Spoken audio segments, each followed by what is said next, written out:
ವೀಕ್ಷಕರೆಲ್ಲರಿಗೂ ಸೂರ್ಯನ ರಾಶಿ ಪರಿವರ್ತನೆ ವಿಶೇಷ ಕಾರ್ಯಕ್ರಮಕ್ಕೆ ಸ್ವಾಗತ. ವೀಕ್ಷಕರೇ, ಗ್ರಹಗಳ ಅಧಿಪತಿಯಾಗಿರುವ ಸೂರ್ಯ ಪ್ರತಿದಿನಗಳು ತನ್ನ ಪಟ ಬದಲಾಯಿಸುತ್ತಾನೆ. ಸೂರ್ಯ ಒಂದು ರಾಶಿಯಿಂದ ಮತ್ತೊಂದು ರಾಶಿಗೆ ಸಂಚರಿಸಿದಾಗ ಅದನ್ನು ಸೂರ್ಯ ಸಂಕ್ರಾಂತಿ ಎಂದು ಕರೆಯಲಾಗುವುದು. ವರ್ಷ 2026 ರ ಜುಲೈ ತಿಂಗಳಿನ 16ನೇ ತಾರೀಕಿನ ರಾತ್ರಿಯ 11:45 ಸೂರ್ಯನು ಮಿಥುನ ರಾಶಿಯಿಂದ ಕರ್ಕ ರಾಶಿಗೆ ಪ್ರವೇಶಿಸಲಿದ್ದು, ವರ್ಷ 2026 ರ ಜುಲೈ ತಿಂಗಳಿನ 15ನೇ ತಾರೀಕಿನವರೆಗೆ ಕರ್ಕ ರಾಶಿಯಲ್ಲಿ ಇರಲಿದೆ. ಜ್ಯೋತಿಷ್ಯದಲ್ಲಿ ಸೂರ್ಯನನ್ನು ಸಾಮಾನ್ಯವಾಗಿ ಉನ್ನತ ಅಧಿಕಾರ ಹೊಂದಿರುವ ಡೈನಾಮಿಕ್ ಗ್ರಹ ಎಂದು ಕರೆಯಲಾಗುತ್ತದೆ.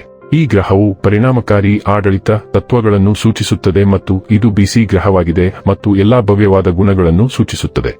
ಸೂರ್ಯನ ಆಶೀರ್ವಾದವಿಲ್ಲದೆ ವೃತ್ತಿಜೀವನಕ್ಕೆ ಸಂಬಂಧಿಸಿದಂತೆ ಜೀವನದಲ್ಲಿ ಉನ್ನತ ಸ್ಥಾನಗಳನ್ನು ಹೊಂದಲು ಸಾಧ್ಯವಿಲ್ಲ.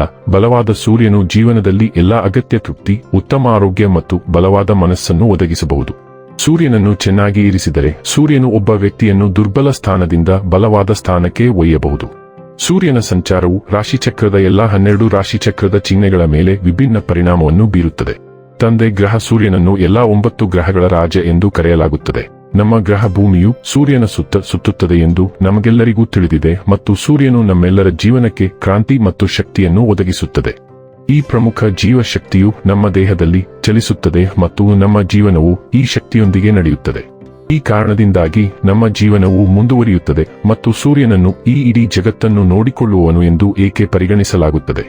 ಹಾಗಾದರೆ ಬನ್ನಿ, ಇಲ್ಲಿ ಸೂರ್ಯದೇವನ ಕರ್ಕ ರಾಶಿಯಲ್ಲಿ ಈ ಗೋಚರ ಇಲ್ಲಿ ಪ್ರತ್ಯೇಕವಾಗಿ ವೃಶ್ಚಿಕ ರಾಶಿಯ ಜಾತಕದ ಪಾಲಿಗೆ ಹೇಗೆ ಸಾಬೀತಾಗಲಿದೆ, ಯಾವೆಲ್ಲ ಫಲಗಳು ಇಲ್ಲಿ ನಿಮಗೆ ಲಭಿಸಲಿವೆ ಮತ್ತು ಯಾವ ವಿಷಯವಾಗಿ ಇಲ್ಲಿ ನೀವು ವಿಶೇಷ ಎಚ್ಚರಿಕೆ ಹೊಂದಿರಬೇಕು ಅನ್ನೋದನ್ನ ನೋಡೋಣ.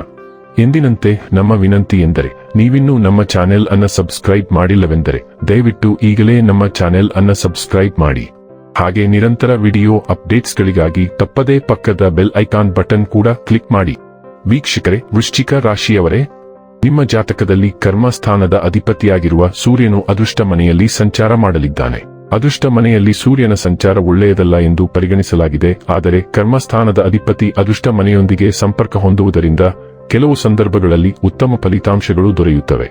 ಆದ್ದರಿಂದ ಅಂತಹ ಪರಿಸ್ಥಿತಿಯಲ್ಲಿ ಸೂರ್ಯನ ಈ ಸಂಚಾರವು ನಿಮಗೆ ಮಿಶ್ರ ಫಲಿತಾಂಶಗಳನ್ನು ನೀಡುತ್ತದೆ ಎಂದು ನಾವು ಹೇಳಬಹುದು. ವಿಶೇಷವಾಗಿ ವ್ಯಾಪಾರ ಉದ್ದೇಶಗಳಿಗಾಗಿ ಪ್ರಯಾಣಿಸುವಾಗ ಈ ಸಂಚಾರ ಸಹಾಯಕವಾಗಬಹುದು. ಪ್ರಯಾಣಗಳು ಸಾಮಾನ್ಯವಾಗಿ ಯಶಸ್ಸನ್ನು ತರುತ್ತವೆ. ಅದೇ ಸಮಯದಲ್ಲಿ ನೀವು ಕೆಲಸ ಮಾಡುವ ವ್ಯಕ್ತಿಯಾಗಿದ್ದರೆ ಮತ್ತು ನಿಮ್ಮ ಕೆಲಸವನ್ನು ಬದಲಾಯಿಸಲು ಬಯಸಿದರೆ ಈ ಸಂಚಾರವು ಆ ಬದಲಾವಣೆಯಲ್ಲಿ ನಿಮಗೆ ಸಹಾಯ ಮಾಡುತ್ತದೆ. ಆದರೆ ಸಾಮಾನ್ಯವಾಗಿ ಅದೃಷ್ಟದ ಮನೆಯಲ್ಲಿ ಸೂರ್ಯನ ಸಂಚಾರವನ್ನು ಅನುಕೂಲಕರವೆಂದು ಪರಿಗಣಿಸಲಾಗುವುದಿಲ್ಲ. ಆದ್ದರಿಂದ ಕೆಲಸದ ಬಗ್ಗೆ ಯಾವುದೇ ರೀತಿಯ ಅಪಾಯವನ್ನು ತೆಗೆದುಕೊಳ್ಳಬಾರದು. ಯಾವುದೇ ಧಾರ್ಮಿಕ ವ್ಯಕ್ತಿಯೊಂದಿಗೆ ವಾದಿಸುವುದನ್ನು ಅಥವಾ ಧರ್ಮ ಅಥವಾ ನಂಬಿಕೆಯ ಬಗ್ಗೆ ವಿವಾದಾತ್ಮಕ ಹೇಳಿಕೆಗಳನ್ನು ನೀಡುವುದನ್ನು ತಪ್ಪಿಸಿ. ಯಾವುದೇ ವಿಷಯದಲ್ಲಿ ನೀವು ಯಾವುದೇ ಸಮಸ್ಯೆಯನ್ನು ಕಂಡರೆ ಅಥವಾ ನೀವು ಎಲ್ಲೋ ಸಿಲುಕಿಕೊಂಡಂತೆ ಭಾವಿಸಿದರೆ ಖಂಡಿತವಾಗಿಯೂ ನಿಮ್ಮ ಹಿರಿಯರಿಂದ ಸಲಹೆ ಪಡೆಯಿರಿ. ವಿಶೇಷವಾಗಿ ನಿಮ್ಮ ತಂದೆಯ ಸಲಹೆಯು ಈ ಅವಧಿಯಲ್ಲಿ ನಿಮಗೆ ಪ್ರಯೋಜನವನ್ನು ನೀಡುತ್ತದೆ ಮತ್ತು ನೀವು ನಿಮ್ಮನ್ನು ನಷ್ಟದಿಂದ ಪಾರು ಮಾಡಿಕೊಳ್ಳಲು ಸಾಧ್ಯವಾಗುತ್ತದೆ. ಇನ್ನು ಕೊನೆಯದಾಗಿ ಈ ದಿನಗಳಂದು ಮಾಡಿಕೊಳ್ಳಬೇಕಾದ ಉಪಾಯಗಳ ಕುರಿತು ನೋಡುವುದಾದರೆ, ಈ ತಿಂಗಳು ಕಡಿಮೆ ಉಪ್ಪು ಸೇವಿಸಿ. ವಿಶೇಷವಾಗಿ ಭಾನುವಾರ ಉಪ್ಪು ಸೇವಿಸಬೇಡಿ, ಇದು ಪರಿಹಾರವಾಗಿ ಕೆಲಸ ಮಾಡುತ್ತದೆ.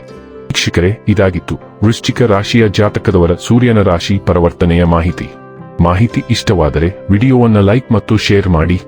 ಹಾಗೆ ಚಾನೆಲ್ ಸಬ್ಸ್ಕ್ರೈಬ್ ಮಾಡುವುದರ ಜೊತೆಗೆ ನಿರಂತರ ವಿಡಿಯೋ ಅಪ್ಡೇಟ್ಸ್ಗಳಿಗಾಗಿ ಪಕ್ಕದ ಬೆಲ್ ಐಕಾನ್ ಕ್ಲಿಕ್ ಮಾಡಿ.